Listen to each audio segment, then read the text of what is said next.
और दोस्तों, जय हिंद।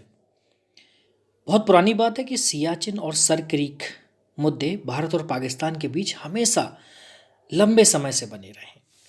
सियाचिन के मुद्दे पर हो या सर क्रीक के मुद्दे पर हो, अभी तक कोई स्पष्ट समाधान नहीं निकल पाया है।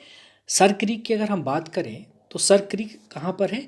ये कच्छ के रण की दलदली भूमि में स्थित है और भारत पाकिस्तान के बीच यहीं पर एक विवादित पानी की एक 96 किलोमीटर लंबी पट्टी है। ये कोई भूमि नहीं है, कोई लैंड नहीं है, बल्कि एक विवादित वो एरिया है जो पानी में स्थित है।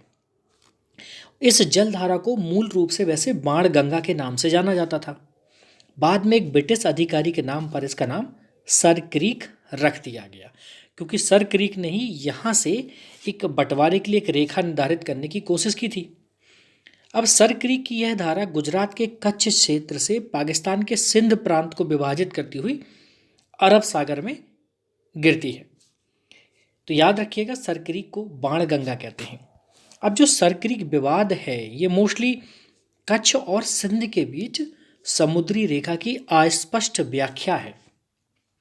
इस वजह से ही यह विवाद उत्पन्न हुआ। भारत की स्वतंत्रता से पहले यह प्रांत ब्रिटिश भारत के अधीन बॉम्बे प्रेसिडेंसी में आता था, लेकिन 1947 में भारत की आज़ादी के बाद सिंध क्षेत्र पाकिस्तान का हिस्सा बन गया और जबकि कच्छ है वो भारत का हिस्सा बना रहा। और उस समय जो सिंध सरकार थी और जो कच्छ के राव महाराज के बीच 1914 में एक प्रस्ताव पे साइन हुए थे। वो बॉम्बे सरकार के साथ, कच्छ के राव महाराज के साथ एक प्रस्ताव पे साइन हुए थे और उसमें जो बात की गई है उसके अनुसार पाकिस्तान इस पूरे क्रीक क्षेत्र पर अपना दावा करता है। इस प्रस्ताव में दोनों क्षेत्रों के बीच की सीमाओं की बात की गई है, जिसके तहत क्रीक को सिंध प्रांत में शामिल किया गया और क्रीक के पूर्वी किनारे को इस प्रांत की सीमा के रूप में निर्धारित किया गया। इसे लोकप्रिय रूप से ग्रीन लाइन के रूप में जाना जाता है। अब भारत का दावा है, मतलब अपना दावा है। अपना दावा यह है कि यह जो सीमा है वो जल निकाय के बीच से होकर गुजरती है, जैसा कि 1925 में एक मानचित्र में ये बात दिखाई गई है। और इस सीमा को वर्ष 1924 में जल निकाय के बीच में खंबे गाड़कर निर्धारित किया गया था। तो जो बाण गंगा है ना, उसके बीच में कुछ खंबे गाड़े गए थे।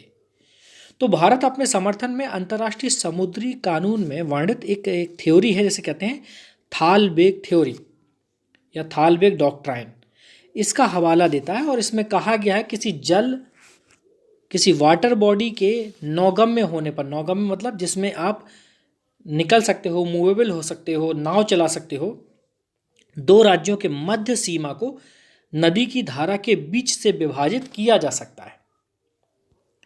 अब ये जो सर क्रीक पर इतना बवाल हो रहा है, तो इसका कुछ ना कुछ तो महत्व तो होगा ना, इसलिए तो इतना चल रहा है बवाल। रणनीतिक रूप से महत्वपूर्ण होने के अलावा सर क्रीक का जो मुख्य महत्व है वो इसलिए क्योंकि यहाँ पर जो एरिया है ना, वो बहुत बड़ा फिशिंग एरिया है। मछलियाँ बहुत बड़ी मात्रा में मिलती हैं, इसलिए जो मछुआरे हैं उनको लिए ये एक बहुत बड़ा एक संसाधन क्षेत्र है। तो हर देश ये चाहता है कि संसाधन का क्षेत्र उसके हिस्से में आए। तो सर क्रीक को एशिया के सबसे बड़े मत्स्यन क्षेत्रों में से एक माना जाता है, मतलब मछली से भरपूर संसाधन क्षेत्रों में से एक माना जाता है। और एक महत्वपूर्ण कारण और है, इस क्षेत्र में समुद्र के नीचे तेल और गैस की बड़ी मात्रा की संभावना है और इस मुद्दे पर जारी गतिरोध के कारण वर्तमान में अभी तक ये जो रिसोर्सेस है या इस संपदा का कोई भी उपयोग नहीं किया जा रहा है। तो उम्मीद करते हैं कि ये जो विवाद है वो भारत के पक्ष में ही इसका आंसर आना चाहिए, क्योंकि हम लोग वैसे भी किसी के साथ फालतू के विवाद नहीं करते। ठीक है, तो बताइएगा कि कमेंट में ज़रूर लिखिएगा कि सर क्रीक के संबंध में ये जानकारी आपको कैसी लगी। नमस्कार, जय हिंद।